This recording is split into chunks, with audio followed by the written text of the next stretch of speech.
Inhale in, lifting your chest, lifting your head, arms up to receive, bring out.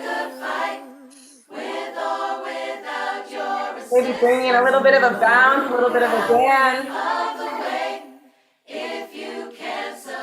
Your head held high, ready to receive.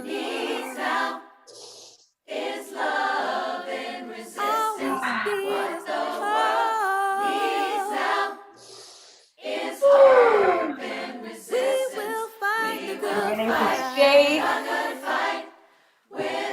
Welcome in, everybody. Getting a little bit of movement in. Welcome, welcome. I invite you to stand and to shake it out, creating some room for some creative genius to flow through our bodies. Beautiful. Yes.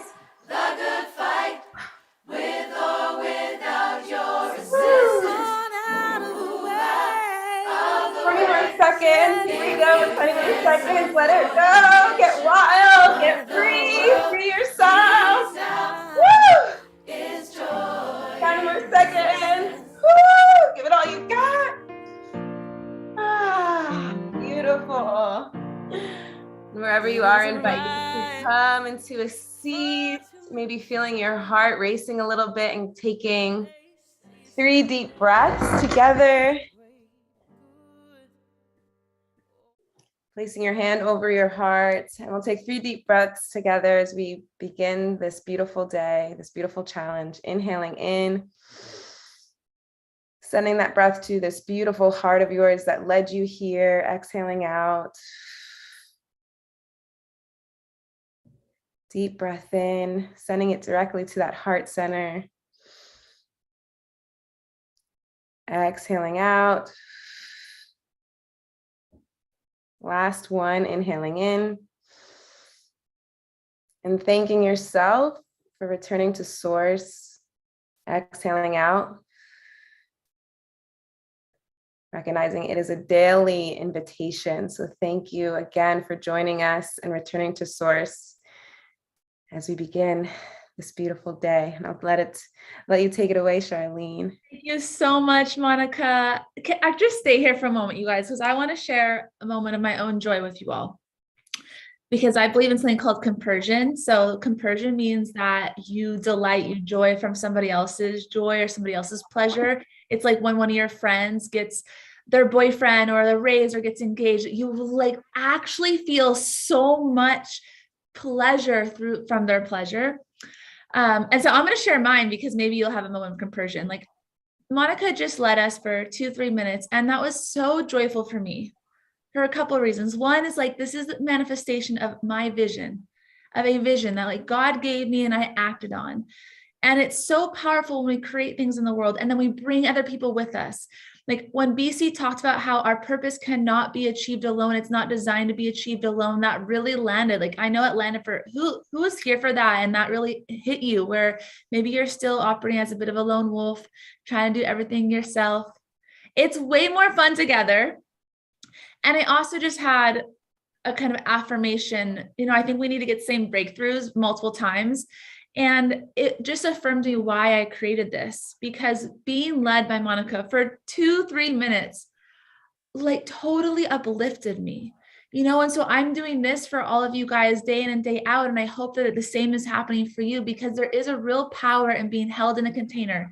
Like I can go dance myself. I can listen to that song and I can create that state, and I do. But there's something about like this beautiful human inviting me into that, right? Do you all feel that? Have you been feeling that between me and the other facilitators? Well, I just got that from Monica. So I just got a dose of my own medicine. So thank you, Mo. I love you. I love you too. It's a pleasure for me and an honor. And everyone, so Monica and I are creating a few things together. And when you continue to journey with me in my ecosystem and, be sharing a bit more about ways that we can create together and I can support you. She's like the resident subconscious reprogrammer, resident cheerleader, purpose cheerleader, super multi-talented, incredible being that I'm so grateful to get to have in partnership with my creations and to support you all. She's just like a beam of light and can get in there and really support you to heal. And she has her own company that trains practitioners how to do subconscious reprogramming. So in my containers, it's not about training a particular modality. It's more about leaders who just want to take their life on to the next level. And she does a specific training with that modality. And so tomorrow we were meant to have a day, like I'm not gonna come and do a live tomorrow, Saturday morning.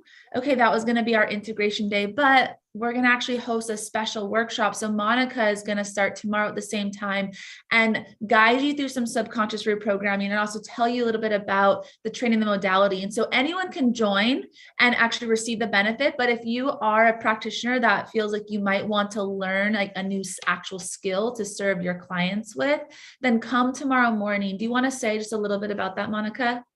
Yes, absolutely. So we all know, right? We all know that there's such power in our mind. We've been saying it over and over again. And I truly believe, and I know that the main thing that's blocking us is the beliefs and the stories and like these little slithery like lies that are sometimes holding us back, that are just based in the subconscious. I often say it's under our awareness. If it was that easy, none of us would choose lack. None of us would choose fear. None of us would choose any of those things. So it's obviously under our awareness. And so I love being able to give the tools to get into the subconscious and rewire those things and really start to cement the beliefs that will empower you and will progress you in the life that you know that you're meant to live. And truly, that's really what it is. It's dissolving any illusions, any perceptions that are still holding us back. I like when Cassandra said, like, it's actually good news if I'm the one that's holding me back, because then I could do something with it, right? So instead of having our stories own us, we own the stories and we turn them into our power and we turn them into truly our gift. So much of what we experience is a gift to catalyze us to something bigger. So I'm excited for tomorrow. We'll go deeper. And the subconscious can get heavy. So I like to keep it also light, because as we're going into these like darker corner crevices of our mind, the whole point is to come back more joyful. The whole point is to come back more peaceful and more graceful. So I do like to hybrid the spirituality with the science of the mind and do it in a graceful way. So join us tomorrow. I'm super excited to offer that to you all and tell you more about it tomorrow. And we'll go into it. Amazing. And will that be a 1 hour session? It'll be about an hour and 15 minutes, I would say, just for some Q&A at the end. Okay, great. And so this is the kind of thing, since she will be guiding a practice, it's best to arrive on time if you can. If you want to hop up near the end and like skip the Q&A, because that's not what you're wanting to be present for. But if you want to experience the subconscious part, this actual reprogramming practice, come right at 7:30 Pacific, the time that we've been starting, so that you can be guided in that. And know that in the workshop that I'm going to share with you, she's going to be doing some more of that as well, because like she said, it's like, we have to actually get the things out of the way that are belief systems sometimes that we can't even see. Mm-hmm. It's like, I've been inquiring with you all, like, well, what's under that? Like, why the overwhelm? Like, what's actually the belief that's causing the overwhelm? So thank you, Monica. You're all going to be in good hands tomorrow.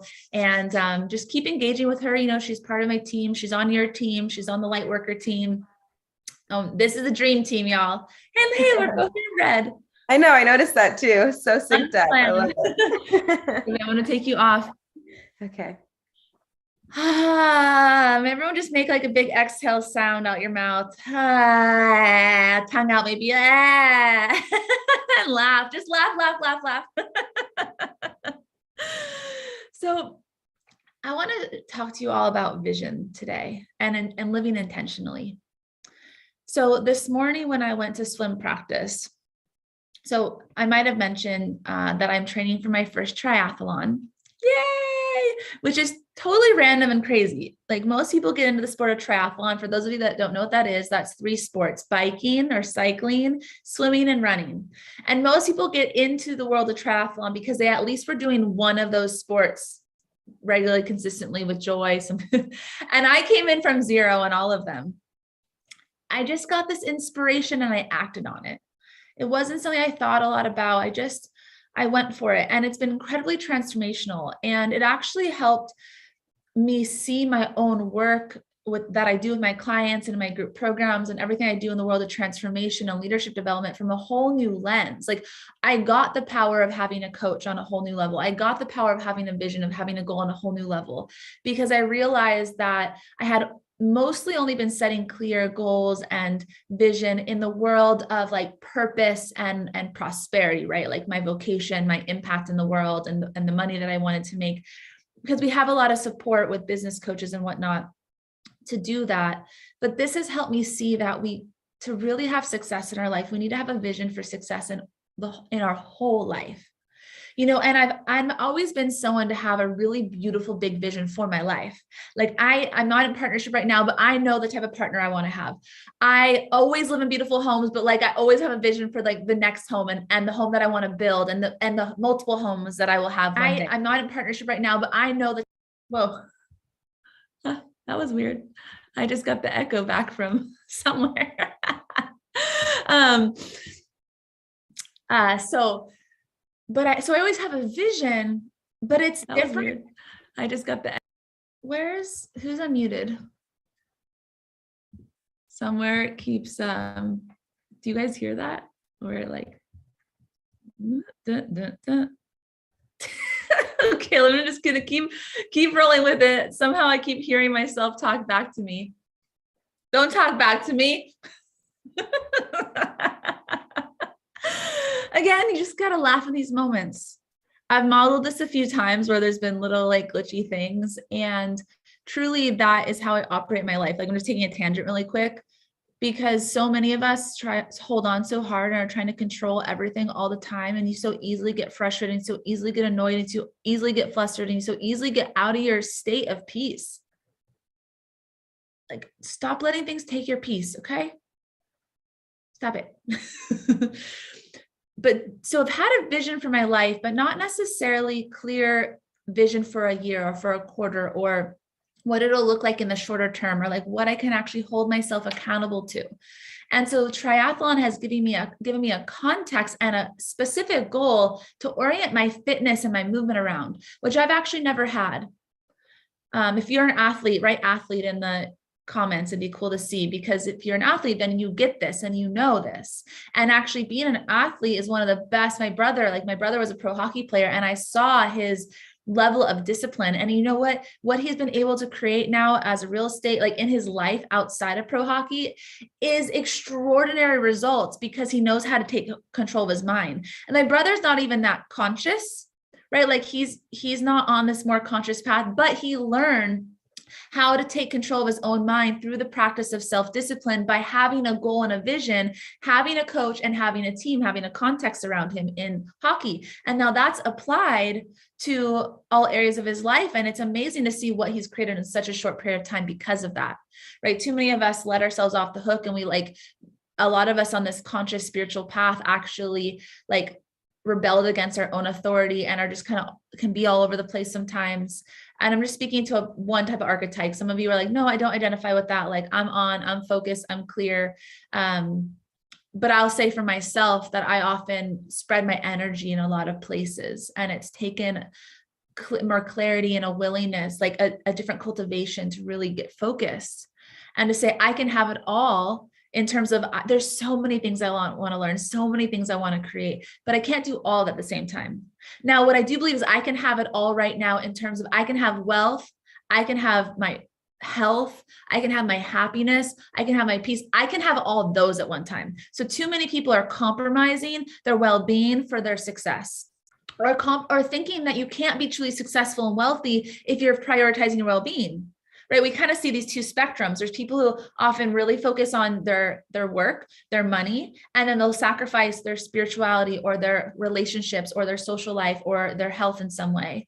That's very common, right? That's like the more common thing that we see in the world, that we see modeled. But also, I do see a lot of people in the more spiritual or conscious worlds who now are so wrapped up in their self-care and so afraid that they're going to overwork, or that they don't want to do too much, that they don't actually go all in on their creations. So I'm all about the integration. So I believe that you can have it all in terms of a full, abundant, beautiful life. I call it a life of true wealth.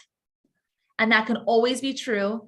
And even if you're in a different like cycle, some cycles are going to have more focus in a particular area. Like I don't believe in like work-life balance in terms of like, it's the same all the time and you measure it by hours. No, like sometimes your work's going to like pull you in, and then sometimes it's going to be a time to like integrate and compost and go into winter, right? Like I'm in spring energy, I'm in like creation, and so it's like full days. But sometimes in winter, whether literally winter or in like an energetic winter, I am moving a little slower. I'm in the like listening for what's next, I'm a bit in the ideation, but energy is always moving forward, right? You never want to get stagnant. Where there's stagnancy, like where there's movement, there's life.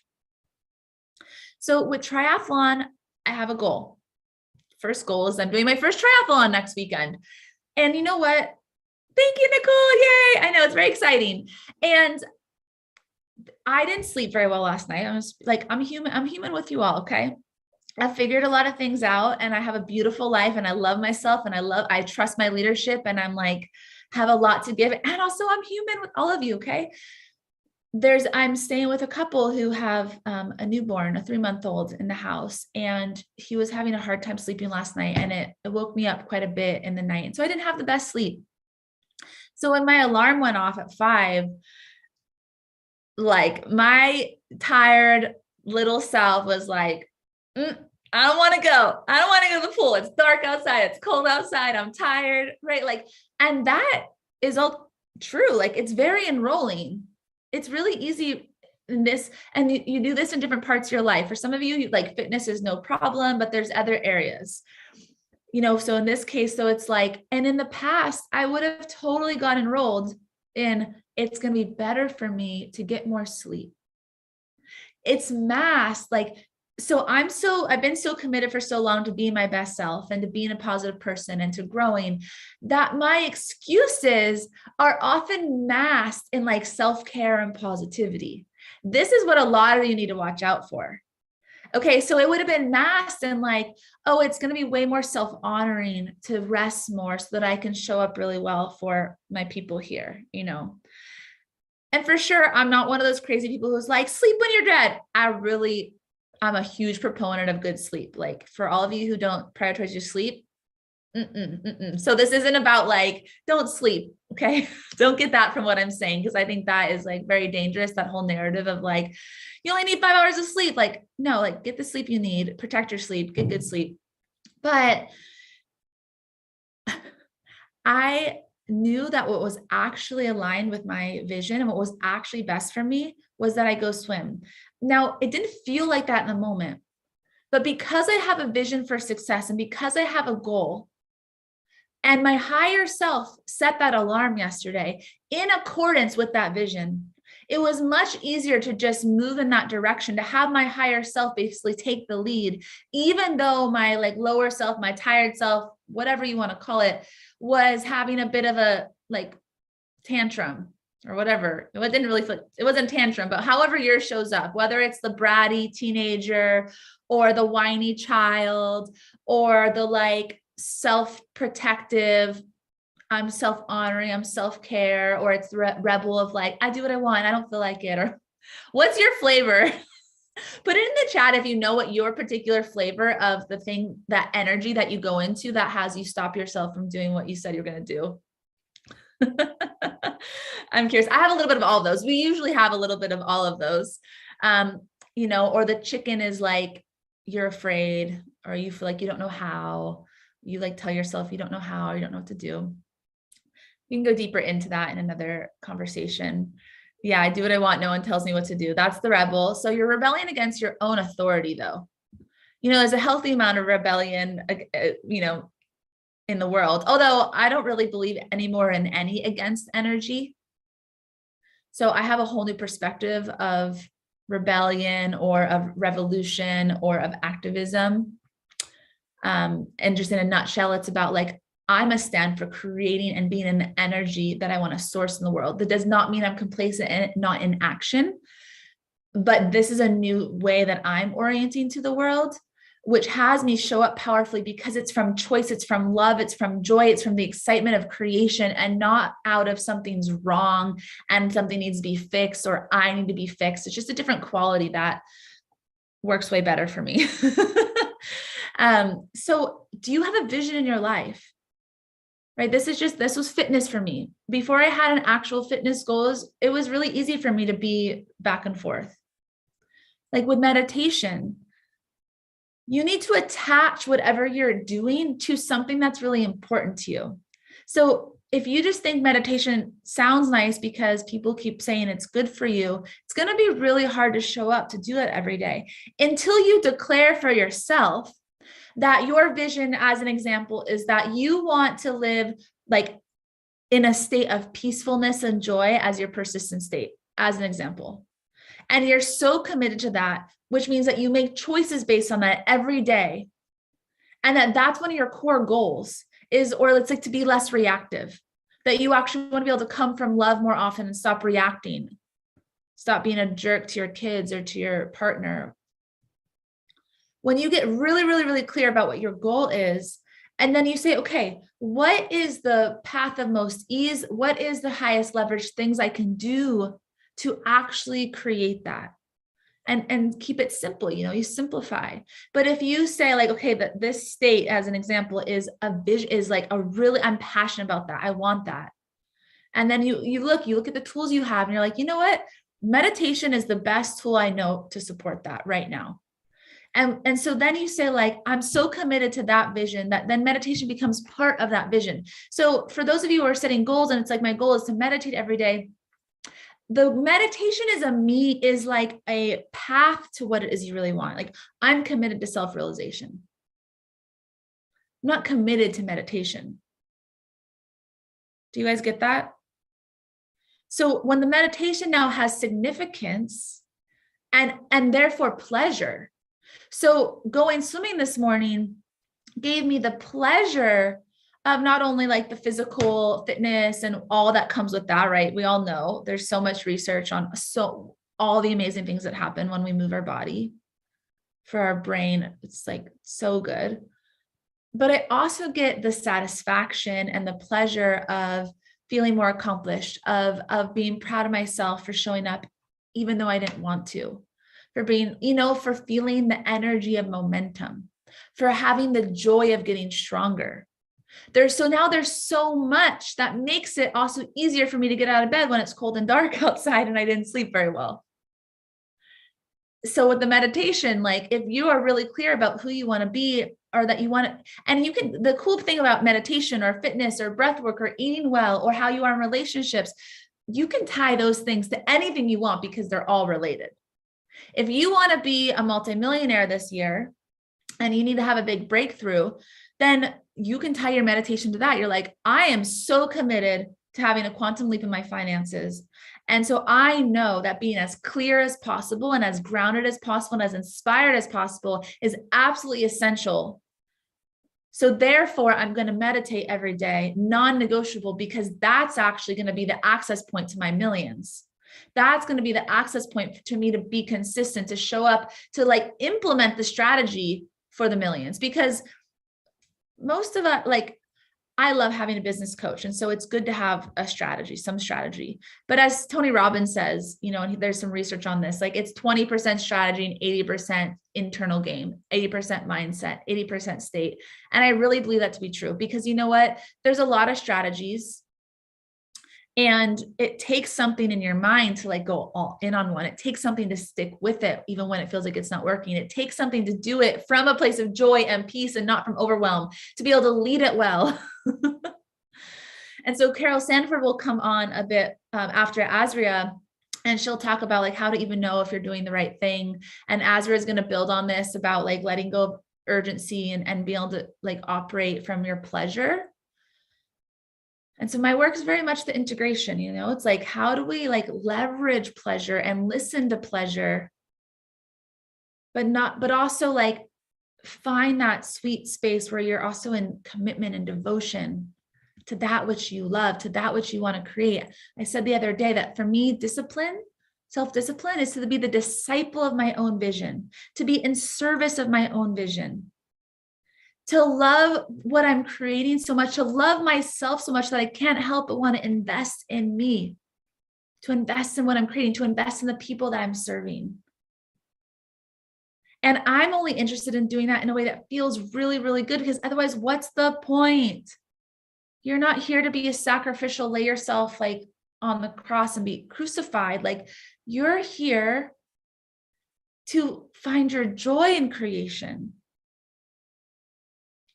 And so when we come together for the 3-day workshop, one of the big tenets I'm going to support you all with is to have a really clear vision, to get really clear in all areas of your life. What is that clear vision from your own soul, from that deeper purpose, so that you can make better decisions, and so you can really know what the highest leverage use of your time, energy, and resources are in service to what you want. For a lot of you, it will be simplifying. When you have just too many things, it's going to be like this opportunity to like clear out your mind and get really centered, get really clear. And if you know that you want to spend 3 days with me and Monica and some other guest facilitators in an immersive workshop space, like in a ceremony, you're going to be engaging with each other. You're going to be in the workshop. You're going to like be guided into a process of getting really, really clear and building out your new template for success, so that you can lead yourself for the rest of the year and beyond from a template of success that was created from your own spirit, from your own soul. And if you want to be there, then private message me on Facebook or email me at hello@charleneparker.com, because the page for it is still being created, because this is actually being created out of what you've all shared. I'm in response to what I'm seeing. Okay, this is what's needed, and this is what's going to best serve you all right now. It's going to be like best serve humanity right now, because you know what? There's so much power when we have clear vision. There's so much power when we're connected to our true purpose and we're awakening that purpose. There is so much ability to create a beautiful life when we actually have a new relationship to discipline and to showing up for ourselves and being in devotion, and to knowing how to, on a day in and day out, be the one that creates your state, to live in a beautiful state. And so there's going to be a page that will have more info and all that. But if you want in, first of all, just say in the chat, but also message me, like say yes, say I'm in, and then message me, because I'll give you an actual special price if you're ready to jump in before the whole sales page is ready. Like, I'll just send you a simple Google Doc with the overview, or maybe you already know what it is because you trust me and you trust yourself and you trust this call. So Facebook message me, email me, hello@charleneparker.com. Monica, you can drop that in. For those of you that are like not so sure, there will be a page that will give you everything, and that'll be ready on Monday for you. But if you're like, I invite you to be someone that's willing to take action, that's willing to do something different. You're here, so you're already doing that. And this container that we're creating is going to really support you to get so grounded and clear, so that you can move forward with ease in your system, so that you can move forward like with this sense of joy that what you're up to, without any of the doubt or the overwhelm or the confusion. Yes, virtual. There'll also be an in-person version, Susan, but there's going to be a virtual one, so that all of you are welcome to join from all around the world. You're going to get to connect with each other. I'm going to give you stretches, meaning that you're going to be in a transformational process. This is not just like a Zoom webinar. We're going to be moving. You're going to be guided in ceremony. You're going to be doing ritual. You're going to be connecting with each other. You're going to be doing things in real time in your life, in the world, to implement it, so that you have a real breakthrough and a real shift, like during those 3 days. Okay. Because in this format, it's a bit more transmission. Like, you're getting awakening, you're getting ahas, right? You're getting downloads, you're seeing new awarenesses. But there's something that happens when we like really create a container together for 3 days and go in and deep. So message me. So I'm going to give you a special, it's a very affordable offer, but if you're like, it's very, very affordable. Like, it's basically a gift, but there is a price point on it. And I'm going to give you guys all a discount if you're ready to just jump in. So message me today for that. Okay. And then I'll give you all like the proper invitation and download on Monday when we come together. So with that being said, we have just a moment before Azra joins us. And something that I love about and Monica, when you see her pop on, if you could just co-spotlight her, that would be awesome. I don't think she's here yet, but something I love about Azria. Oh, Nicole, I'm so glad this has already been life-changing for you. Yay. You're in, Stacy. Amazing. Rachel, it's going to be so good to be with you all. Truly, like, I love creating intimate containers. The thing that I've done the most of for the last 10 plus years is curate intentional transformational containers. Like that's my jam. I love to come together. It's why I'm also going to do one in person, but the virtual is so powerful. Like it's an event, an experience, not just another Zoom room. Okay. Like I got you. There's going to be high energy. You're going to shift your state. You're going to feel renewed at the end, you know? And yeah. So something, what I was just saying is something that I love about Azra is that I've gotten to witness her over the years in her own transformational process, meaning that what I have perceived is that she has been so committed and devoted to listening for who she gets to become next and being in that conscious creation, you know? And so she's like challenged her own identity. She's made like radical and risky, brave changes in her life in service to what's true. And I've witnessed the beauty that's been created in your life that just keeps getting more abundant and more beautiful because of that way of being in the world, because of that commitment to return to source, right? Over and over and over again. And so I'm so happy to have you here. Welcome. Thank you so much. Thank you for having me. To have you. And this amazing woman just wrote her first book with her partner, which is very, very exciting. Would you just share with us a little bit about what becoming is, what it means, what it represents? For sure. So, becoming is more than a book. It's really a mission. It's a lifestyle. It's a new operating system, a new way of being. And becoming, the way we spell it is with a Q. So the Q represents questions, asking essential questions. We also have the EQ in there, which is emotional intelligence, obviously very important. But yeah, really it's about, choosing a path of transformation as a default. Like, no matter how much I evolve, no matter how much I stabilize in a feeling of connectedness or joy or abundance, like there's always going to be a new expression of me wanting to come through, because that's the nature of life. And there is no stagnancy in the natural order of things. And to be fully committed and dedicated to the participation within your own evolutionary process, I think is the key that unlocks the becoming journey. And so, yeah, we have a book, we have multiple documentaries we've been working on, we have transformational courses, we have a whole plethora of things, and then a whole media branch as well. So it's exciting. It feels like it's right on time. And yeah, just happy to be able to share it finally. So amazing. And for so many of you here, you shared that your life is good. That like we're all in different spaces, right? But a lot of you are good. And it's like, okay, what's that next extraordinary? And so something I've seen you do and I've done so many times is being willing to let go of what's good for what's great. Mm-hmm. And being willing to be in that, like, I'm feeling pulled towards something, even though everything here is actually so good. And being willing to be in that surrender. And so I'm curious, is there a leading question that you've led your life with? Or like, you said becoming is about asking questions. Mm-hmm. If you could say one or two of those questions that you want to invite people to be in with themselves on a day-to-day, what would those be? I think, one of the most important questions is, who am I designed to be? Like really asking because just that question in and of itself implies that something or someone designed you, which is innately a spiritual question, right? And so I think that I really like that way of framing it. Like, I was designed specifically for a specific purpose in this lifetime. And my joy is to be able to uncover what that is, like a cosmic scavenger hunt. I get to go on this human experience journey. I get to forget that I'm actually just a fractal of the divine and, actually innately always connected to source. I get to actually forget that for a while so that I can go on this very juicy journey of remembering it and forgetting and remembering and forgetting and remembering. It's this constant dance, right?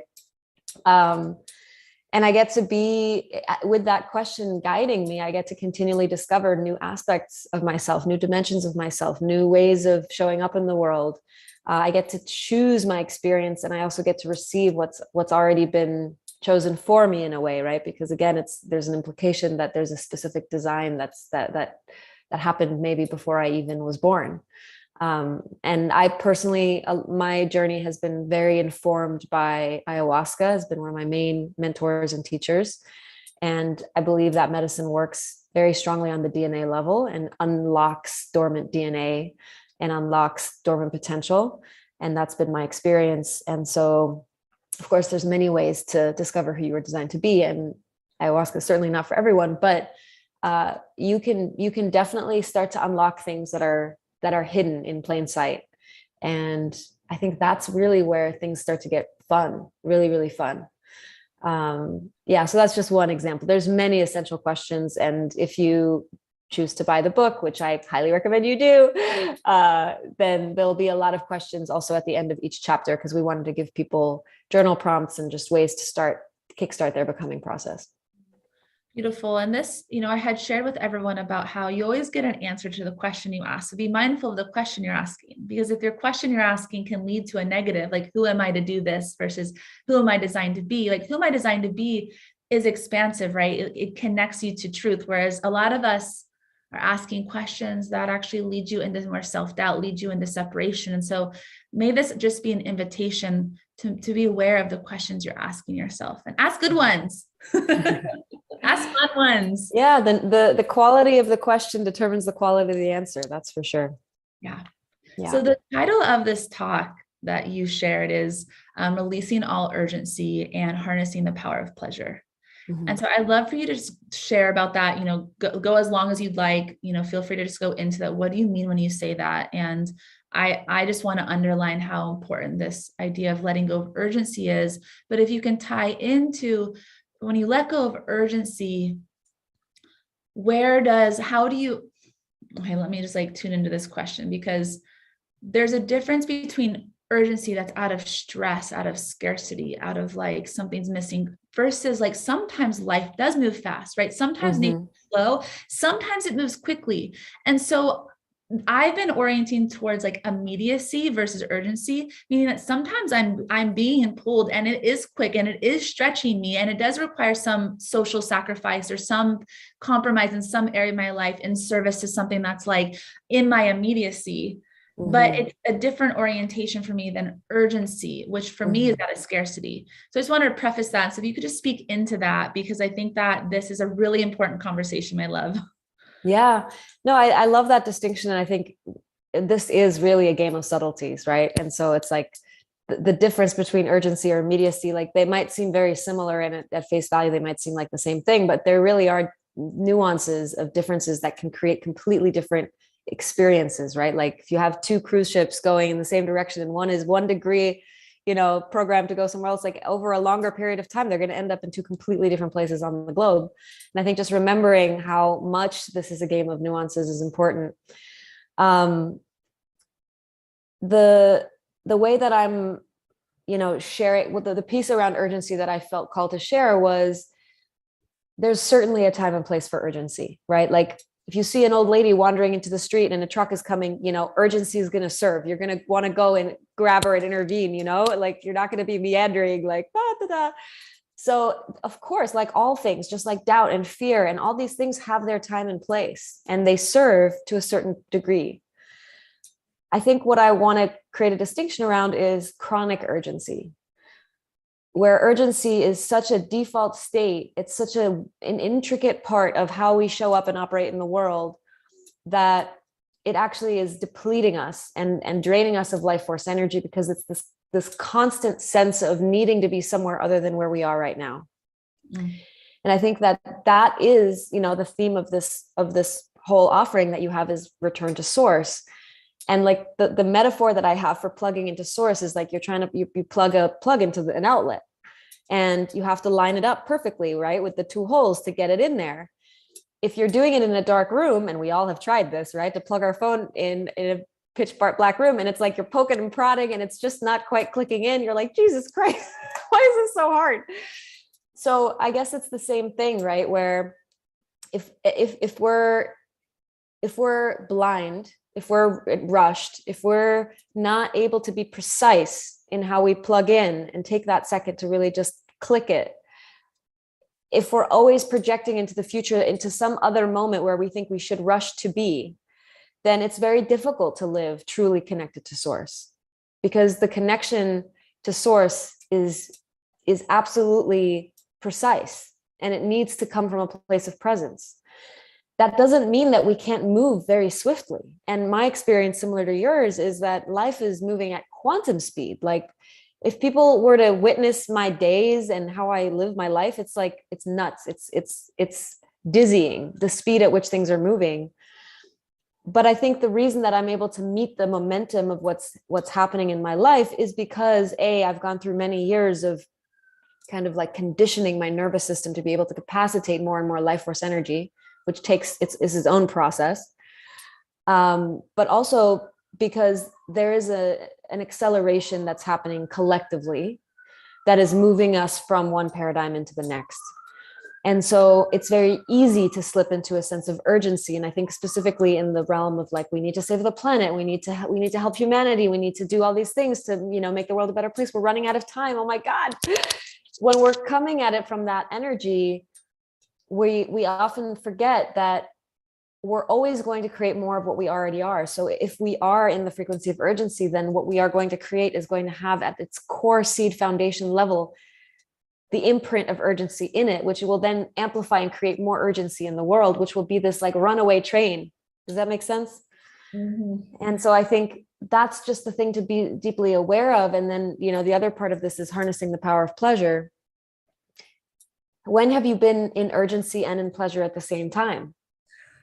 They really are pretty opposite energetics, right? Pleasure is all about slowing down. It's all about receiving the fullness of the moment. It's about surrendering into what is. That's where pleasure lives. And when you can do that, when you can master the art of really turning pleasure into a practice, whatever that looks like for you, you can tap into source, you can tap into the life force energy, you can tap into the quantum field of infinite possibility that then can fuel very swift things happening, but without urgency. Does that make sense so far? Mm-hmm. Yeah, I love the metaphor. It's just a mystical metaphor that the fruit is always in the seed. Mm-hmm. So if your project is a seed, then the energy that you create that steward and nourish that seed with will be in the fruit. Mm-hmm. And so whatever we're putting our energy into, that's going to be what ripples out into the world. Mm-hmm. Or back to us in some way. And so how in your day-to-day, is because there is so much, right? I've been peeking in on your life a little bit, and there's a lot, and same is happening in my life. And I have been tending my capacity over the years to be able to be with and hold more, and to be with quickness from a state of peace and joy. Mm-hmm. And that's something new that I've cultivated, is I can even experience a sensation of overwhelm, but from this rooted, peaceful place where I'm more just a witness of okay, I could see that could be overwhelming. I'm noticing that sensation in my body. So let me just shift here rather than actually going in to the overwhelm. So it's not that I don't have these moments where I get tired, but I know how to actually resource myself in those moments. And I'd love for you to share in your day-to-day, as you're moving at this really fast momentum, how do you stay connected to your pleasure? Is that a moment by moment process?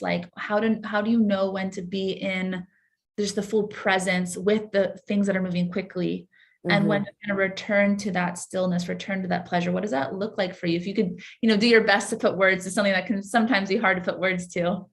I mean, it's honestly just an ongoing practice, and it's something that I think is over the years, and I've been very seriously committed to this path of becoming now for about 7-8 years. I've learned myself. I've learned to, I know where my edges are. I know when I push too hard. I know when I'm bleeding myself dry, and I can catch it a lot earlier now than I used to, because in the past I would go through these very intense expanded states of activation and motivation and inspiration, and all this energy would flow through me, and I would create, and it would be very exciting and also very intense and eventually depleting. And then I would keep trying to move at that same pace, but my body was just crashing. And then eventually I would burn out, and then I wouldn't be able to do anything. And I would go into complete cocoon and just have to stop all of it.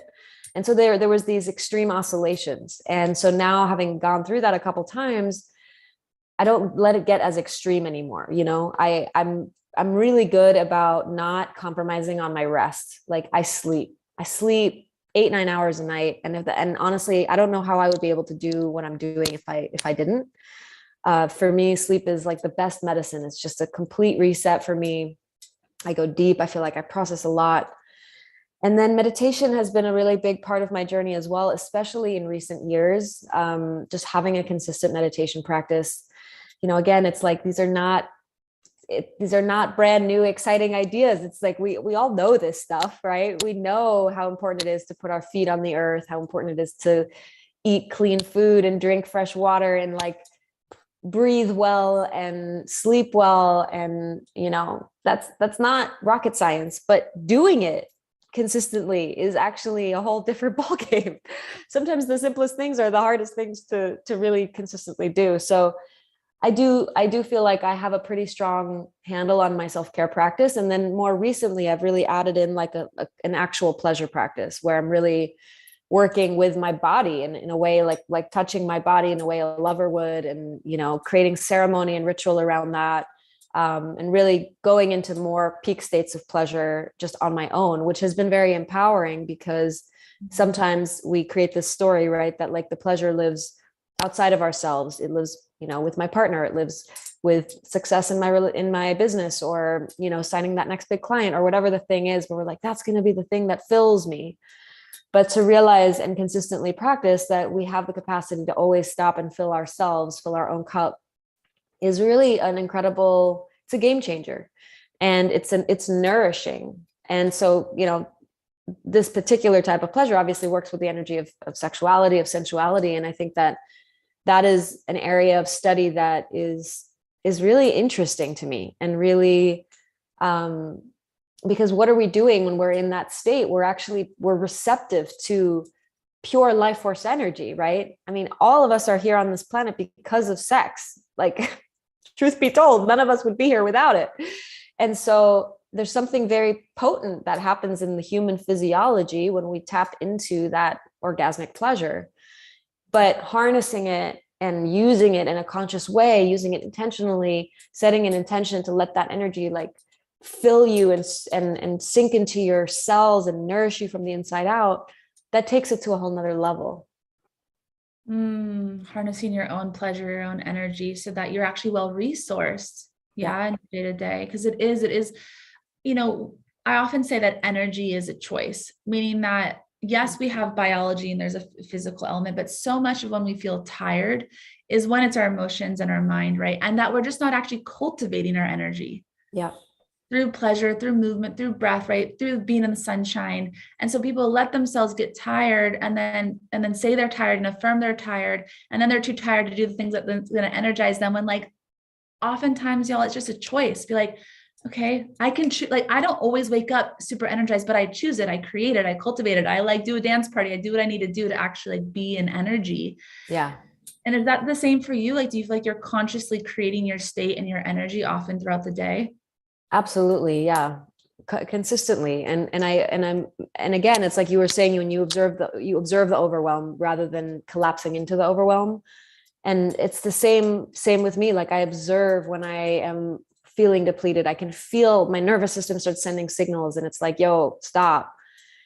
And so if I don't have the luxury to stop in that moment, like maybe I'll take 5 minutes and I'll just consciously breathe into my belly, or, you know, I'll put on a really beautiful song and just like let my brain bathe in the frequency of the music. And it is those little reset buttons that actually do make a pretty dramatic difference, you know, to a certain point. And then there also comes a point where it's like, you genuinely just need to stop and acknowledge that your body needs time to process and integrate. So it's always that dance. And I've certainly been in that dance with like, am I just saying I'm tired, and so I'm creating this version of myself that's tired? Or is it really just now time for me to accept that I'm freaking tired and I need to take a break? And like, what's going to help you discern that and make that decision? It's going to be your self-awareness, your capacity to actually stop and listen to yourself beyond the chatter of your mind, beyond the conditioning, your programming, your, you know, all of the stuff that runs you subconsciously. Right. That's an element. We've been talking about the different ways that return to source can be interpreted. And to me, that is one way. It's like in the day is actually being willing to return to your own center. Yeah. To pause long enough to actually inquire of what's really needed here. Is a state change needed? Is it that I just need to take a shower, do some jumping jacks and like get back to it? Or do I need a 20-minute nap? And being so committed. So this is what I'll say for myself, everyone, is that I'm really committed to that listening. And sometimes it can be hard to discern. Like I shared the story of this morning, not wanting to get out of bed in the dark, cold to go swim. It would have been really easy to tell myself I needed more sleep. And that could be one version of true, but actually felt more truly self-honoring to be committed to what I had committed to and go swimming. But I really tapped in that moment, like I didn't go with the first habitual thought, because that first thought would have been like, I'm going back to bed. I didn't get enough sleep, and this is what can be tricky, is that oftentimes you can feel like you have competing value systems. So I have one value of getting really good sleep, but I also have a value of being my word and doing my triathlon training. And those are both really important values. And so it can be sometimes feel tricky to discern when it feels like your values might be competing. Totally. And so when you have that experience, Azra, how do you kind of like move through and discern through that when it feels like one value is that I am like committed to this vision, to this book, to whatever it is. And I'm creating, and I told someone I was going to get this to them tomorrow. And this feels really aligned, but also I'm really committed to not burning myself out. Both really beautiful, align with your values, right? How do you discern in those moments, would you say? I mean, honestly, there's not one answer, right? There's not one blanket answer for that. I wish there was. I guess I would also say, where did the source of the commitment come from in the first place? Because when you committed to the triathlon, there was a part of you that probably intuitively felt that you had the capacity to see that through. And so then if your resistance kicks in and you're like, actually, I want to stay in bed, that the commitment that fueled, the original commitment was fueled by something that was more true than the part of you that's like, hey, I'm not feeling it. So I do think that it has to do with the again, coming back to the source, like, if I make a commitment to something and I'm making it with 100% of me and I'm wholeheartedly certain that I'm going to follow through on it, then that trumps my other value systems. So if I have a deadline for my book and I'm not in the mood to write, my commitment to finishing the book and getting through the writer's block is bigger than my resistance. But if I have doubt in my original commitment, or if there's a part of me that knows that I actually shouldn't make this commitment because I don't have the capacity, I don't have the energy, I don't have the spaciousness to see it through, then it's going to be harder later when the resistance comes up, right? So I think being very discerning with the commitments that you make in the first place is really important. And one thing, commitment has been a big theme for me over the last year and a half, especially, because I had gotten very comfortable in this, like, I'm a flow state person and I don't decide what happens tomorrow or next week or next year. Like, all I do is just listen to spirit in the moment and let it guide me. And that was my happy place. And I created a lot of magic from that place, like really a lot of magic and a lot of spontaneity. But there was also a part of me that was ready to create some real foundation, to create a structure, to have routine, to have consistency, to have roots in the ground, and to build something of significance, which is only possible when you have consistency, right? And commitment. And so, of course, then these two conflicting value systems within myself were butting heads, because there was the part of me that was like, but I'm a free spirit. And the other part of me was like, but I'm here to leave a legacy. And so now here I am having this conversation, and both feel true. And you could argue that going back to the question of like, well, who am I designed to be is really helpful here again, because am I designed to be a flow state person forever? Maybe I am. So I went into that place of like, examining myself through that lens of big picture, okay, flow state feels true right now, but when I'm 45, when I'm 55, when I'm 65, when I'm 75, what do I want my life to look like? Do I want to be full flow state then? Or is this the cycle that I'm in? And I realized actually it doesn't feel so appealing to be full flow state when I'm 65. Like, I'm going to want to have something around me that's been built that I can lean into. And so it was then letting go of an identity that was true, Azria, the flow state version, also who I was designed to be for that phase of my life, and then start to transition into a different version of me, and again, it's like kind of like the maiden to mother, like transition that a lot of us, and we have a lot of women on this call, I think, so I'm kind of speaking through more of a feminine lens, but yeah, like the transition from, it's a different archetype, it's a different energy. And so the values have to change. And sometimes that can be challenging because we tend to resist change, and we're comfortable, right, with what we know. So there was a real death that I had to move through, but it was ultimately the commitment to the longer, it was still underneath all of it, the commitment to who am I designed to be. And then realizing who I'm designed to be is someone who's meant to leave something behind that can outlive me. And in order to do that, it needs to have roots and it needs to have a foundation. So who do I need to show up as in order to service that? And how committed do I need to be to that? And that's then where the energy freed up to be committed, because it was in alignment. And that's been, I think, maybe the biggest thing I've realized is the more in alignment I am with who I am designed to be, the more energy I have to do the things I need to do to be that person. You know, our paths are mirroring each other in that I was very much in the surrender flow, and life always worked for me. I always had enough. I always had it was beautiful and serendipitous. And now I've been really in a phase of rhythms and structures. And I haven't let go though of that commitment to listening to God every day. Like more than ever, I'm in the commitment, but now it's speaking to me within the context that I've created, within the commitments I've created. So it's not always like, now go on the plane and do this. It's like supporting me. That energy is supporting me to honor my creations. And now what I'm being told to do is through the lens of this current commitment and this current phase. And so I actually feel more guided than ever. And I don't feel any loss of freedom. It's a different quality for sure. Yeah. It's less spontaneous. There's still a little, I don't think either of us could ever fully let go of like some spontaneity, right? No. Yeah, no. But I feel guided within the commitments I've made, because those commitments actually came from source. Right. Like they're not from my own ego. So I'm not questioning them. And so there's also not something being like, hey, there's something wrong here that has me then waver and question. Right. And you're really experiencing something similar, right? There's less of a wobble and a waver when that intention is coming from you having actually like gotten it from the deepest part of yourself. Absolutely. I think what you said is spot on. And I think that for me, that was the hardest part, was wrapping my head around the fact that it's not either or. Like I can still have flow state and I can still be spontaneous and I can still feel totally free within the container of structure and commitments that I've made. And I'd never experienced that before. And it felt so contradictory to me that I couldn't really even imagine it was possible. And so I think that was the big thing that took a long time to reprogram that, and also learn to trust the structure I was building, and learn to trust, and also reframe my whole relationship to freedom in general. What does freedom look like? It doesn't necessarily look me being on a plane to Bali every weekend. It's like, it's actually the freedom of knowing what my commitments are and being all in on those is very liberating. Say just a little bit more about that. Being all in on those is very liberating. Yeah. So what kind of kickstarted this for me was, there's a really great book called The Second Mountain by David Brooks. And he talks about many powerful things. But he has a chapter on commitment and marriage that was like rocked my world, changed the game for me, because it was so different than how I had viewed those things previously.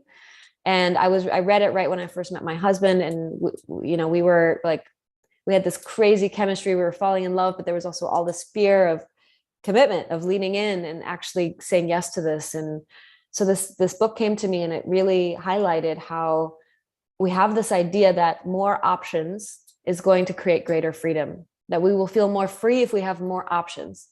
But it's actually a fallacy, because when you have all these options, you're actually always in the purgatory of trying to discern and decide and make choices, and you're toggling between all these different options. It's actually more of a contractive state than being in a place of having chosen one thing fully and not questioning it, and just knowing like, I'm all into this. And because it's so clear, it opens you up and it liberates you it gives you so much bandwidth, so much more energy to focus on other things, because it's just like already decided. And so that was a really powerful reframe for me, both in relationship and in my relationship to my career. Because it's already decided. That's what I was sharing with everyone this morning, about how I already decided yesterday I was going swimming this morning, which made it easier to just get out of bed, even though I didn't want to. Yeah. because my better self, my higher self already decided for me in alignment with the vision I have. So it frees up so much, and it's actually freeing, right? When you, so I actually, this is just, we can wrap with this. I'd love to hear your process of making decisions. I only make decisions when I'm centered and feeling good. If I'm in a state of stress, overwhelm, anything that's not a beautiful state, I'm not capacitated in those moments to make a good decision. And so if I need to make a decision, I actually make sure to always like return to a peaceful place. And there's science on how this impacts our prefrontal cortex, and which is responsible for higher decision making. And if you're in a state of stress, it doesn't work very well. But if you could just wrap on this, because we live in a world where there's a lot of people here are entrepreneurs, and a lot of them are multi-passionate.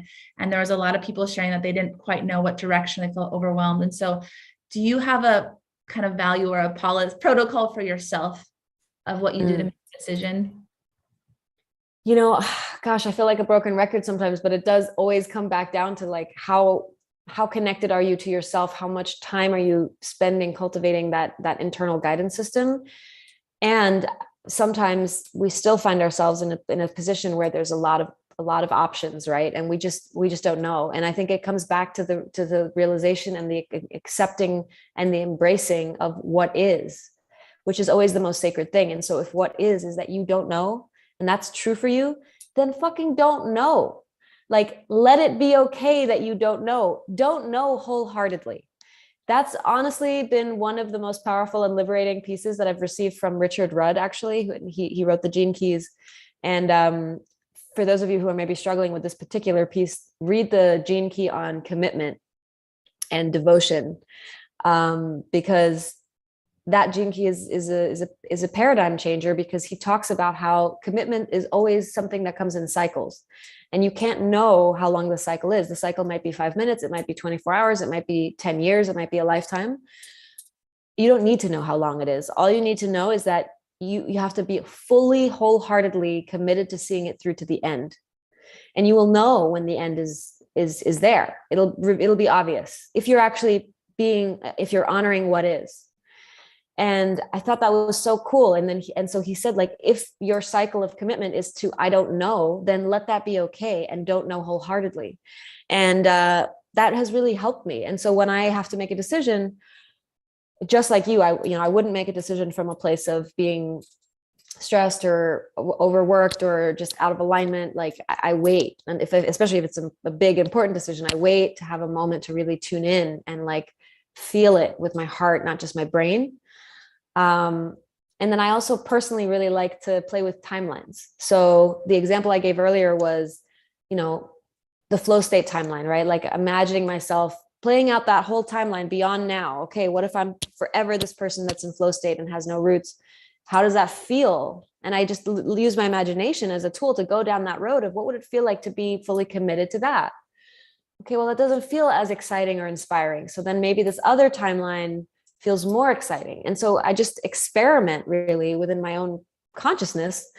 So if you have multiple decisions, let's say you have multiple career opportunities, and you don't know which one to take, stop, drop in, and imagine each one fully, like you fully committed. It's already decided. You're there, you're living it. What does it look like? What does it feel like? And then do that for each opportunity. And then it'll help give you more data, and it'll become evident which one is actually your highest excitement.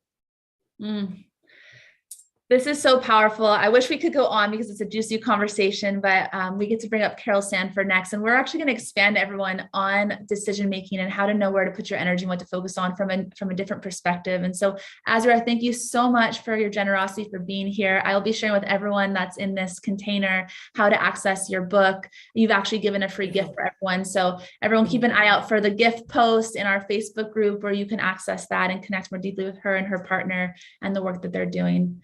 Beautiful. No, this was beautiful. Thank you so much. Beautiful day, love. Bye. Bye. Okay, I'm going to bring you up, Carol. I'm so happy to have Carol Sanford here, everyone. She has been an incredible guide for me, a wise guide in the realm of regenerative business principles, regenerative living. She has worked alongside big corporations and organizations for many years now to support them to actually create values aligned organizations and to create business in a way that's regenerative. So thank you so much, Carol, for being here. I'm honored to have you. Thank you. I don't help people learn to be in alignment with value organizations. That's not what I do. I think that's a distraction. But where do you want to go with this? You're going to find as you already know, I'm going to disagree with most things because I think the frame of reference we use collapses us into meaningless roles, struggling with things we don't have to struggle with at all. So give me some guidance. So we were just talking about decision making as we wrapped up with Azra, and one of the things that you shared that you wanted to share about was how do we even know that what we're focusing on, that what we're putting our attention into makes a difference in our life, makes a difference towards the big things we care about. And so how do you navigate making decisions and where to put your energy, your time, your money? Well, I put all my energy into changing the social constructs we answered that question within, because we mostly answer that question as a personal question. Like me, do I make any difference? Who cares? What I work from is a nested view of how the world works. I don't believe I'm new. I don't believe I know anything more than anyone else. I don't believe me working on changing the world makes any difference. So I did a lot of research over the 53 years. I think I've really been actively working on this. And I have a new book out. It reached #1 Amazon bestseller in organization change and new books yesterday. And I think a lot of it is the people who promoted it said, going from trying to figure out how to make my life work to working on how we make communities work and the planet work is what really matters. And I work on challenging every premises that we structure society around. Like I deeply believe that the reason we have a war in Ukraine, we have racism and inequity, we have planetary genocide, is we're operating off of false ideas about how the world works. Like the fact that there is such a thing as race. And when we end up thinking there's a division based on surface, we do really dumb things. When we think that we can create missions and purposes and go after things to fix them, we're in an anthropocentric view of how the world works. So for me, I'm always asking, what paradigm am I in? And when you say return to source, source to me means what's sourcing my thinking? Can I actually be unattached enough to how I view the world to actually question it? And so I only have 3 things I work on. It's very simple when it's about decisions. I don't work on changing anybody's mind. I don't work on giving advice. I don't consult. I only educate on 3 things. 1, capability building. For example, I heard you at the very end talking about what freedom meant. Okay, so here's what freedom means to me as a capability. I get out of a 2-term system. I'm not free as long as I'm in a 2-term good, bad, right and wrong. You're right, I'm wrong. The good and evil. I am never free if I have a thought about I know something and you don't. Or I have one set of power and you don't. So to me, I'm working first on capabilities, secondly on culture. And I do work with large organizations, I did. I'm about to be 80 years old in a couple of months. And I have worked, I think, most of my life on trying to understand why we did the dumb things that we did. Just a very short story.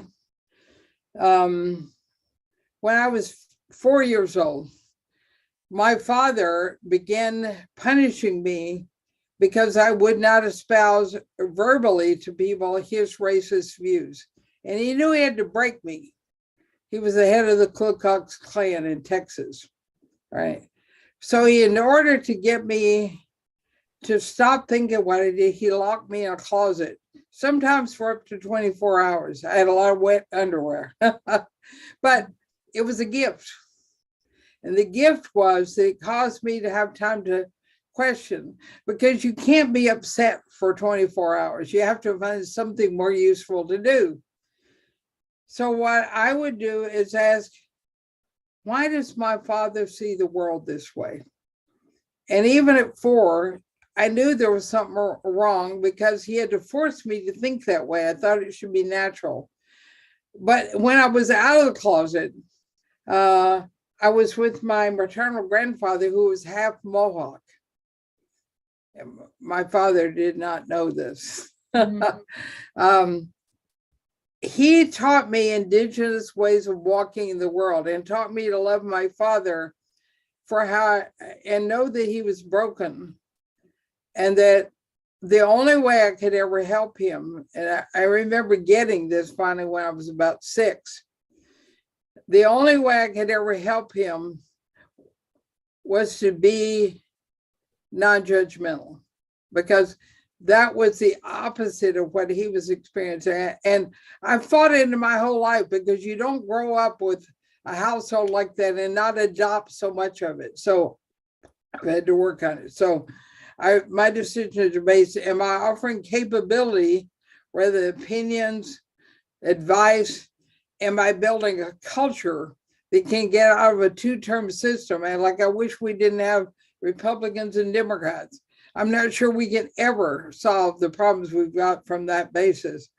And the third thing I work on is consciousness, the capability to see our own thought and to be able to manage it and see its source, see what paradigm it comes from, what beliefs about people, what we believe about how people learn. So that's a long answer to your question, but it's probably a good frame for how I work on myself to do that. I'm not a success. Don't believe you're going to get anything from me today that will tell you how to go live your life. Do not trust other people. Learn to observe your own thinking. It's a powerful framework for a return to source, to look at the source of our own thinking, to look at the source of how we would make a decision. And what has been your journey of actually starting to develop that consciousness to really evaluate the source, evaluate the paradigm, to even be aware that most of us are operating from bias, all of us are operating from biases, assumptions, positionalities that are often we're blind to and usually get reinforced by the people around us. And especially in a lot of the people here, the culture that's being reinforced is very positive, or it seems conscious, but it's actually, there's just as much bias. And so people don't question it because it's reinforced to be so healthy. So the well-intended people are now our biggest problem. It's true. People who think they can go fix the planetary genocide we're doing with sustainability or circular or biomimicry, all of which are anthropocentric, who think we can fix racism by diversity and inclusion, when mostly it causes people to hate what they're working on more, but they're quiet in the class. So I think that the well-intended is a serious problem. And I write mostly to the well-intended and speak to them now, including I'm in that bucket. And I make a lot of dumb mistakes every day. So you asked me my journey of how I got to, even though I'm old, my mind still works pretty well. I told you my father and grandfather, they're court. In my 6th book was the one that yesterday got bestseller. So in my previous books, they're all also autobiographical. And one of the things that I pick up on in my last book, the one that just came out, is I got the incredible good luck of sitting in a classroom at UC Berkeley in the 60s with Thomas Kuhn. I don't know whether you know who Thomas Kuhn is. He wrote a book called The Structure of the Scientific Revolution. You should all read it. There are 3 books you should read: Thomas Kuhn, The Structure of the Scientific Revolution, because it will tell you what I learned, which was truth looks relative. And because that's so scary, we adopt a paradigm, we grow up in it. Now, when I asked Kuhn in class, so how can you tell what paradigm people in? He said, I wrote the first book, the next one's yours. And I took that so seriously. I spent years, and if it makes sense and we have time, I do have to walk out I run another program at 9 of my community. So read Thomas Kuhn and learn about paradigms. Secondly, read Flatland by Edwin Albee, about why we see the world on a plane that everything's in the same bucket. So people will see what I'm talking about in a new age way. And it's so radically different than the new age that some of what you were just talking about is its source. It's not based on living systems and how, we don't have time to do all that now. But Flatland is a great book for learning to be more discerning about what people say to you, because people give you their life story and be full of garbage that you'll take notes on. And I've done it, so I don't even feel like I don't understand it, but we don't examine it. My recent book, I created something called intermezzos, where at the end of every chapter, you stop and I give you an exercise to notice how much you were taking notes on what I said, or rejecting it, or in some way not saying, where in the world does she get this shit from? And can we figure out what the sourcing is? So Flatland is a book about learning to be more discerning. The third book, and there are many, many, many, but the third book is Wholeness and the Implicant Order. Now, none of these books are going to tell you how to have your life be less painful or more committed or all things you were talking about. They're going to tell you how to view the world so those questions become irrelevant. And your ability to live in the world in the way that changes the world as you change you will become relevant. So Wholeness in the Implicant Order is written by David Bohm, B-O-H-M. And he says the primary thing that destroys our ability to make anything work, to be able to contribute anywhere, is living from, Einstein calls it a billiard ball paradigm, where we see the world as a billiard game, and we're trying to position ourselves in the game, and we're trying to get the bad people in the pockets we want them, or our children in certain pockets, and we've got the cue stick, and we think we're in charge because we've fragmented the world. So David Bohm says fragmentation is the source of everything. Of course, Zen Buddhism says the same thing. In fact, my books are all written from three, and my work with my communities and business group, they're all written from indigenous wisdom, which my version translated from my grandfather, lineage traditions, like I've spent as much time as I can with Mahayana Buddhism, Sri Aurobindo and the Mother, esoteric sides of Christianity, Socrates and the sacred sides of he and Pythagoras. And the third thing is quantum science. Quantum science takes us from the billiard ball table to the matrix, that everything is a matrix from which we can draw if we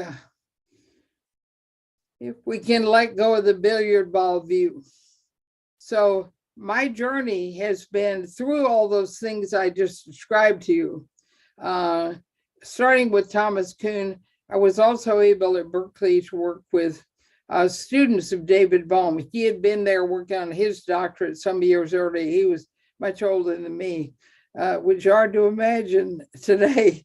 And then I found another teacher who had worked embedding all this stuff I'm talking about, which sounds esoteric, but it's so incredibly practical.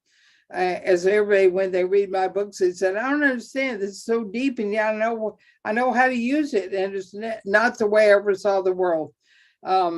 So I was blessed with finding this man from who had been a Sufi, and his father had been a Sufi, and he embedded things like I do. No one knows its source. They don't know the sacred links it comes from. But having met him, said to me, I think I'll go do business also, primarily, although I have parenting groups, I have media groups, I have a publishing empire at this point. That's what someone told me yesterday, because I have a YouTube channel, I have 3 podcasts, all of trying to help with this. But I had to figure out how to work in the modern world, because I think I skipped a few eras somehow and was dumped directly into a world that you have to know marketing and sales and the publishing industry. And actually, it's not hard to learn all this stuff if you decide you want to do it. But no working with this man who is long dead and he never wrote anything. So I'm not even going to bother to tell you how to find him, because he ran a community which was just for the people in the room. And so I was blessed to work with him for 40 years. So that's another long answer to your question of my journey. You've mentioned the word purpose and work in a couple different contexts. When you first came on, you'd said something along the lines of, you're not trying to change anyone, convince anyone, that you don't even believe, I think you said something like, you don't even believe that what you do will make a difference. No, I don't. So speak into that a bit more, like what drives you to keep creating so much? Being driven is stupid. Why would what keeps my will high? Let's put it that way. But it's not about me. It's about, I believe that humans have a role, not a purpose. This whole stuff about what's my purpose will keep you in working on things that don't matter your whole life. What matters is we humans have a role. And our role in a planetary, universal, larger, and whatever it is you think is your highest calling, calling's not quite the right word either. But it's all, our role is about being conscious. Every moment, I or you can actually not be thinking about myself, but can be thinking about how the self is working and how I improve the self I have to be of service. Every moment I can do that, I create consciousness in me. And I believe that, who knows if this is true, maybe I make all this stuff up, but I believe it creates enough consciousness to share. And so my work is to be conscious right now and to not be afraid. Maybe you won't like me and not care. That happens a lot because I have to work on me. If I work on me and my consciousness, I am doing the work that humans have to do, and then leaving behind enough in every moment I can do that, which is hard. You can't sustain it. But so my work is to keep me awake. That's all I am, quote, driven by. Keep you awake. And how does, if you were to give guidance to someone to identify what their role is and to kind of let go of this idea of purpose, but to identify one's right role, what's that process, or how do you have a framework around? Okay, you can't answer that on a call. So for one thing, I don't give guidance. And the reason is I build communities where people discover this together. You're operating something I don't believe in here. It's creating a flatline view, but it's all the same, pick and choose, mix and match. The other thing it does is gives the impression there's some expert somewhere, some science that'll give me the answer. And I run a community which I'm not allowed to invite anyone into. No one can get to me by asking me for anything. You have to know someone who's in the community or ask, get introduced and connect to people. And then you come work on the answer to that question. That question is huge. I mean, if I made you think that I could tell you how to do it, you would have collapsed your search. And that's what really matters, is finding a place you're in community that's working on the development of the role of humans, knowing that you'll figure out more each week, each day, each month, each year, and you'll die not knowing. and be okay with that. I'm not the end all. I don't have a legacy. All that's garbage. I have a lineage. I'm a part of a stream of something moving. And the minute I can remember that my only work is working on consciousness, and we do work a lot on that in the communities. I work on it a lot in me. So much of the pain we have and so much of the striving and struggling all goes away because now we're being an instrument. And now I know I'm making a difference. So the frame is less about what's my purpose and just kind of being. Yeah, just the word "my" is a problem. Right? That's a fragmenting separation, me from something larger. And the source of pain, David Bohm says, and I believe he's right, is fragmentation. The fragmentation of us from one another by every device. That's what causes all of our injustice and inequity. I deserve something you don't. You are something I'm not, or you should be this. All of that fragmentation. So learning to overcome the fragmentation is the journey. I think this might be relevant if you'd be able to expand a bit on what you meant by going from the billiard game to the matrix. Yeah. So Einstein, I didn't come up with this idea. I think it's incredibly clever. Einstein said 27 times I've found so far, don't use the old way of thinking to try and create the new road. You can't get to the new road with an old map. And then he says, what I mean by that is you can't figure out the answers to get where we're trying to go. You need to figure out how to create the matrix. And that's what the matrix is made up of: capability, culture, and consciousness.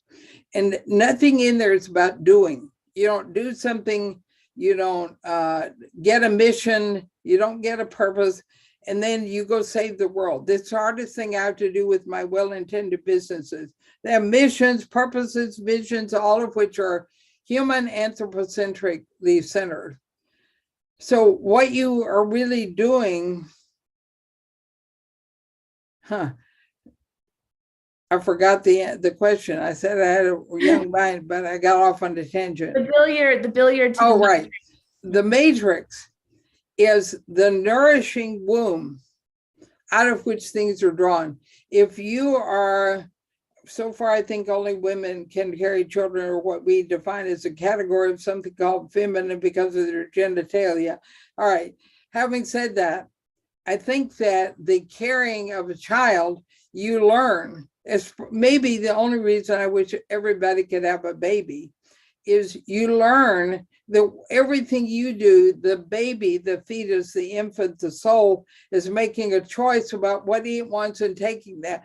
So if, for example, before it was born, I make this stuff up too. I can't say it's anything I believe for sure, but I believe I chose my life. I believe I chose my parents.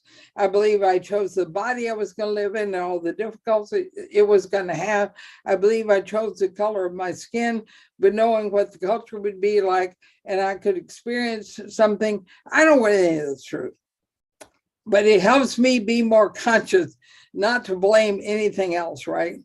And the matrix is the process of drawing from or creating the culture is a matrix, right? It's in which things happen.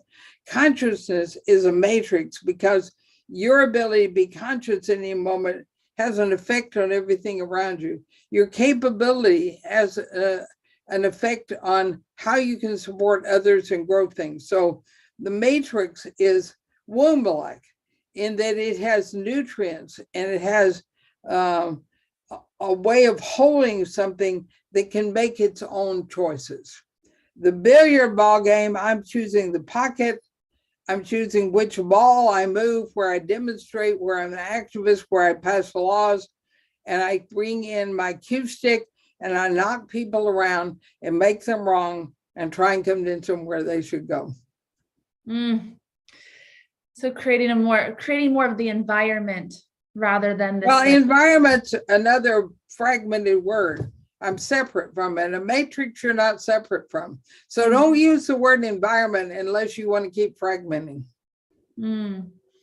Okay. It's my environment then, right? We have another my and separate from me. All right. I got to go. It's your time. Thank you so much for being here. I'll share with everyone your new book. I'm sorry I couldn't talk to all of you. Thank you for sitting and nodding your heads or frowning or whatever you did. I could feel your energy. It was great. Thank you. Thank you so much for being here. Have a beautiful day, Carol. All right. Bye-bye. Bye. Okay, everyone. I'd love to hear what just got stirred for you from either Azra or Carol. Two totally different energies, right? And I think that Carol just gave us a great invitation, and she, you know, part of the role that she plays in my life is like she pokes a little bit. She's willing to poke. She's not like she's always questioning. And Azra was talking about questioning as well, just like a slightly different energy. Like Azra and her body of work and a lot of my work is about like, what's the question you're asking? And Carol's thing is really about like questioning your own thoughts, questioning the come from, questioning what is the worldview you're taking on. And I have found a lot of value, you guys. It's very confronting, but to really challenge and question my own worldview.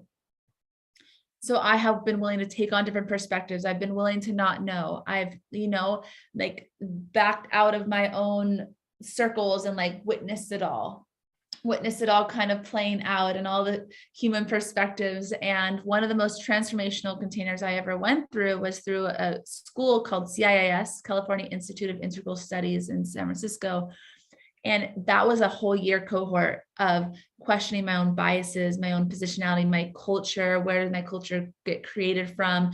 How does the culture around me have influence on me? Like, it is a powerful, powerful process to be just willing to question, but mostly be willing to question the things that cause you to suffer. Like start there at the very least.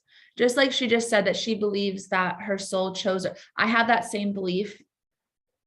And whether it's true or not, just like she was saying, it empowers me because it puts me in total. It means there's no place for victim. There's no place for like, oh, I got the shitty parents. I got this, like I have all this trauma and all these things work out as a result. It's like, no, I chose that so I could have those exact experiences so that I could use them as instruments to remember and return and remember who I really am and like be the person I'm here to be with the way that I'm here to show up in the world, which means that I only have total like gratefulness and acceptance of my schizophrenic mom, of my dad who had no idea how to love and who's passed away, of, you know, of like all the things that if I were to be in victim, I'd be like, I got the short end of the stick.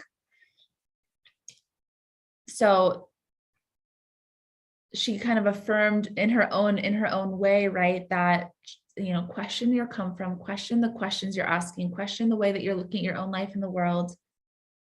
And my invitation to you is to like be willing to have a worldview that is inspiring and empowering and doesn't make you feel like everything's crumbling around you, doesn't make you feel like you suck, doesn't make you feel like you're a victim. Like anywhere that you have a worldview that reinforces that, I really invite you to create a new narrative and a new worldview. Okay. All right. So we're going to stay on with our VIP group Zoom. Oh, Katie, I'm so glad. Yeah. I wonder how I'll be in 40 years.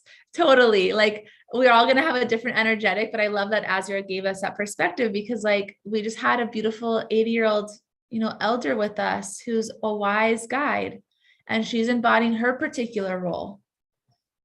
I'm going to be my particular role.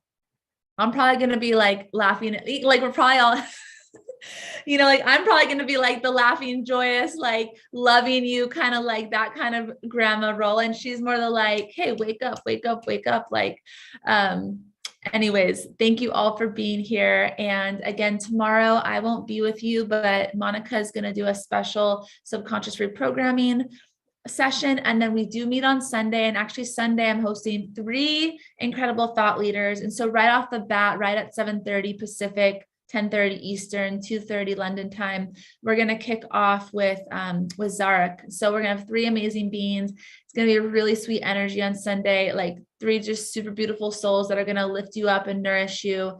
And maybe I'll do, maybe we'll do a practice. I'll let you all know if I'm going to like add a special practice on, since it is going to be 3 kind of back-to-back transmissions. It's Mother's Day in the UK. Oh, well, happy Mother's Day to all the mamas, even though it's not Mother's Day in the US, just happy day to all the mothers. Thank you for being a mother. Bless you. May you feel nourished. May you feel supported every day. May people celebrate you every day. And I love you. Okay. Bye.